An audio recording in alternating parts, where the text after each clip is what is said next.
आदी भी हैं। ये अक्सर अपने परिवार के प्रति गहरा लगाव दिखाते हैं और उनकी रक्षा के लिए खुद को बलिदान भी कर सकते हैं। इन्हें आप असली फॉरेस्ट प्रेडेटर के रूप में देख सकते हैं, जो शिकारी के लिए बहुत खतरनाक हैं, लेकिन साथ ही साथ बेहद दिलचस्प भी। हिरन, मूस, हॉर्स, कुत्ते, बाइसन और यहाँ तक कि वोल्वरिन को अपना भोजन बनाने वाले ग्रे वॉल्व्स के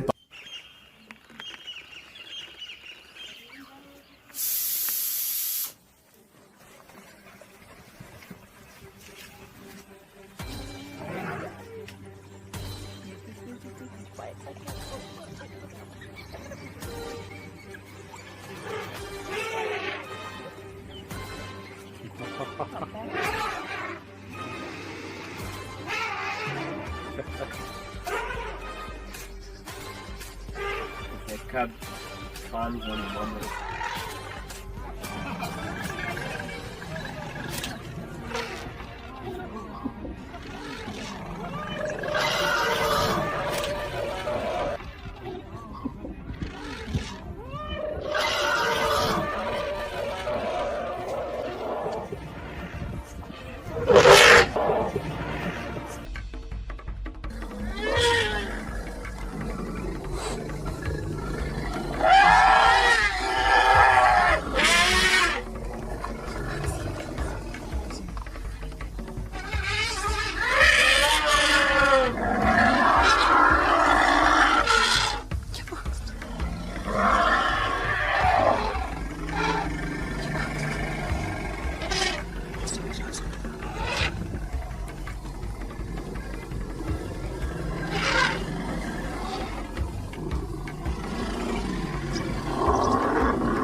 जंगल के शातिर और खौफनाक जानवरों के बारे में तो हमने अक्सर बात की है, लेकिन कैनिन फैमिली से संबंध रखने वाले वॉल्व्स के बारे में हम बेहद कम बात करते हैं। झुंड में रहने वाले ग्रे वॉल्व्स सामाजिक प्राणी जरूर है, लेकिन जंगल की दुनिया में ये जीव मिलकर जब किसी शिकार के पीछे पड़ जाते हैं तो उसे मारकर ही दम लेते हैं। ग्रे वॉल्व्स क्रूर शिकारी हैं, लेकिन साथ ही साथ परिवार बारे में जानने के लिए बहुत कुछ है जो इन जीवों को दिलचस्प बनाता है। चलिए आज इन फाइटर वॉल्व्स के बारे में कुछ ऐसी बातें जान लेते हैं जो शायद आपको भी पता ना हो।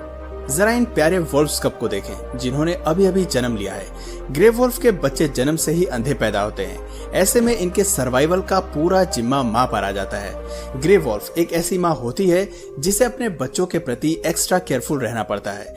बड़े होने पर माँ अपने बच्चों को जंगल में रहना और शिकार करना सिखाती है। माँ की ट्रेनिंग किसी भी कप के लिए बेहद जरूरी होती है। इसके बिना उसका जंगल में सर्वाइव करना और भेड़ियों के झुंड में खुद को साबित करना मुमकिन नहीं हो पाता। एक मादा अपने बच्चों को एनिमल किंगडम के सबसे होशियार और सफल आर्मी का हिस्सा बनने की ट्रेनिंग करती है। हम बात कर रहे हैं ग्रे वॉल्व्स की झुंड की। ग्रे वॉल्व्स एनिमल किंगडम के सबसे स्मार्ट शिकारी हैं। लंबाई में 160 सेंटीमीटर तक बढ़ने वाले वॉल्व्स का वजन अमूमन 40 से 50 केजी के बीच होता है, लेकिन कुछ भेड़ियों का वजन 90 किलोग्राम तक पाया जाता है। इन भेड़ियों से अगर इंसानों का सामना हो जाए तो उन पर हमला होना लाजमी है। ग्रे वॉल्व्स दुनिया के केवल छोटे से हिस्से तक सीमित नहीं है, बल्कि ये जीव पूरे नॉर्दर्न हेमिस्फीयर में फैले हुए हैं। आप ये कह सकते हैं कि ह्यूमन हैबिटेट के बाद ग्रे वॉल्व्स धरती पर मौजूद दूसरे सबसे बड़े मैमल्स हैं। ऐसा इसलिए क्योंकि ये जीव एक बहुत बड़ा गोल्डन रूल फॉलो करते हैं। वो ये है कि ये खुद को किसी भी वातावरण में ढाल लेते हैं और कुछ भी खा लेते हैं। हालांकि आज इनके क्षेत्र में गिरावट देखी गई है क्योंकि लोगों द्वारा हैवी हंटिंग के चलते इनकी तादाद में कमी आई है। देखा जाए तो वॉल्व एक ऐसे